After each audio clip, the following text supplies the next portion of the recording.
Hello, let's get started.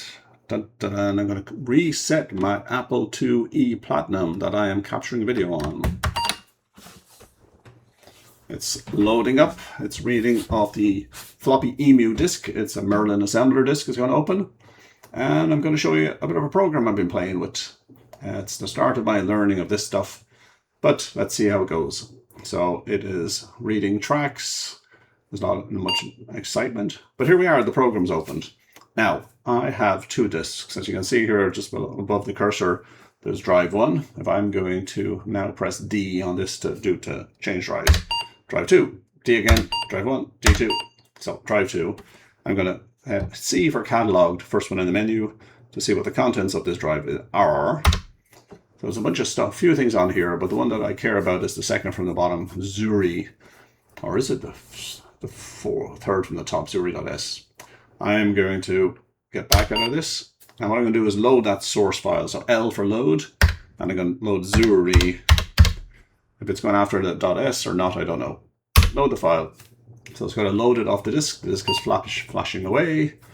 I do have two real drives, two external drives. I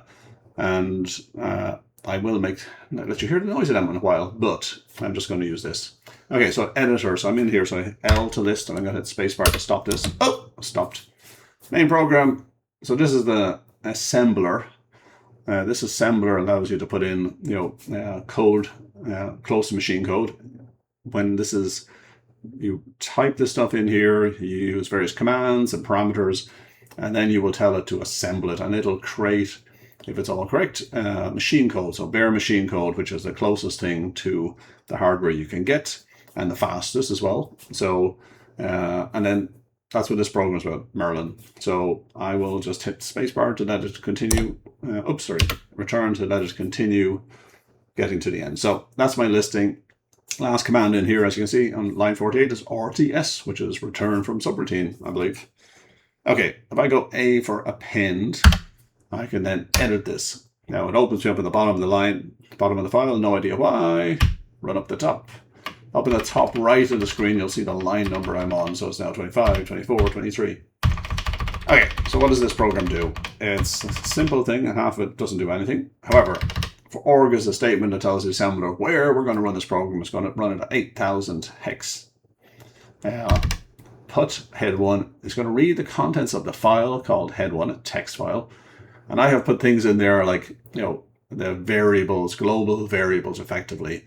So there's ones like weight, and that is equal to an address. I'll show you that in a while.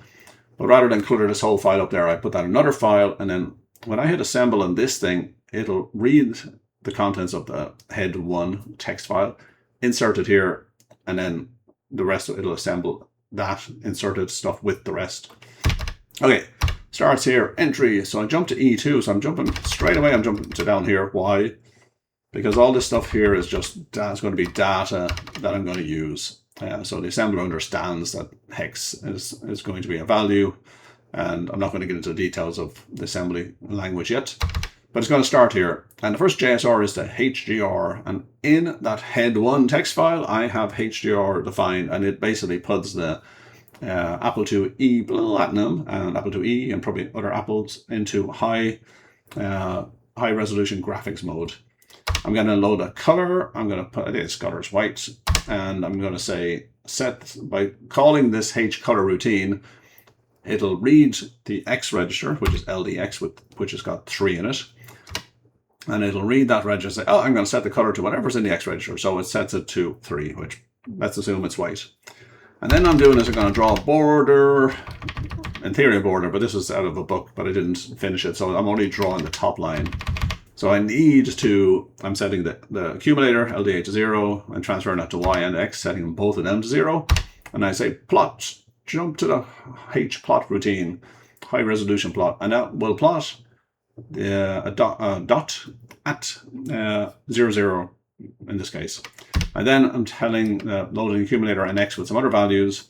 Y is still 0, and then I tell it to draw a horizontal line. So it'll draw it from 0, 0 to the far right-hand corner of the screen. So that's just a line, the top line. And then there's other stuff here, which I will just show you running. But I have a loop. So I have This designated as a loop, just an indicator for the assembler. So whatever address this compiles to, the computer will know that that loop address is a whatever it is.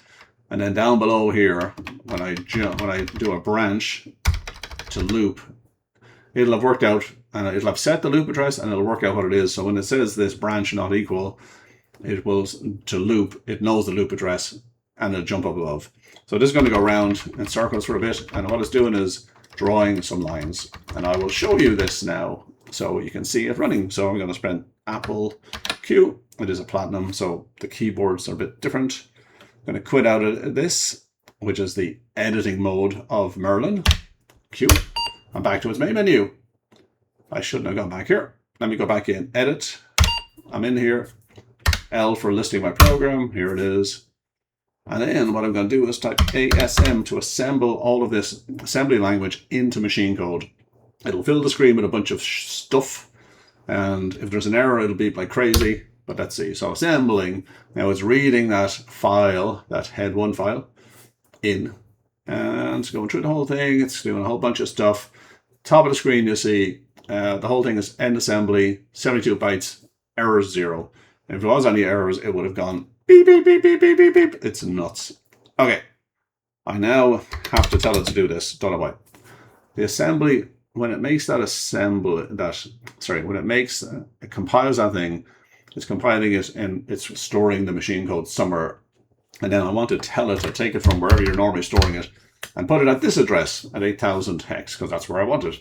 And that's where I'll run it from. So this is going to get what this thing created and move it here. Okay, so my program that compiled, assembled perfectly, should now be starting at address 8000. Okay, I'm going to go quit to get out of this mode. I have to spend quit to get out of Merlin. And now I'm, as you can maybe see on the screen, I'm in 80 column mode because I have that card in this machine. But to make this run properly, I'm going to control reset to get 40. Now I got to go into a machine code monitor. Call -151. Lots of steps here. And now I can type 8000. Geez, that's hex, effectively hex, and go run the code at this address. I'm going to hit return.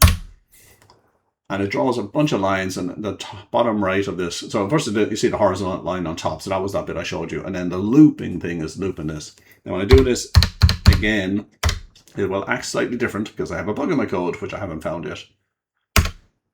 So this is what I wanted it to do. And I'm not sure why it doesn't do it the first time. Again, it's just drawing a series of lines and then moving the end point of the starting point of every line is exactly the same and the end point is changing. Okay, that's it. So far, I'm just learning. So Control Y and Enter. Sorry, Control Y return to get out of that. Now to get back into my assembler. There I am. Now I can save that file as well. So it's if I go to Edit and List again, here's my file. This is the text I had. Now if I go back to, if I want to save it, because you should save it, because half the, S is going to be for save the source. S, the third one down. So I'm going to press S. I'm going to type A-U-R-Y, because that's the name of the file I want to save. And hit return. Now you should do this regularly, because half the time you mess up, you might wipe out your whole program and have to reset the machine. And if you're not saving it somewhere, you are doomed to retype stuff, which is horrible. Okay, so that's it for the first one of these videos. It's probably the second one, but I'll try and record some more stuff. I got a long way to go here. Thank you. Bye. This is Richard Smith. Goodbye.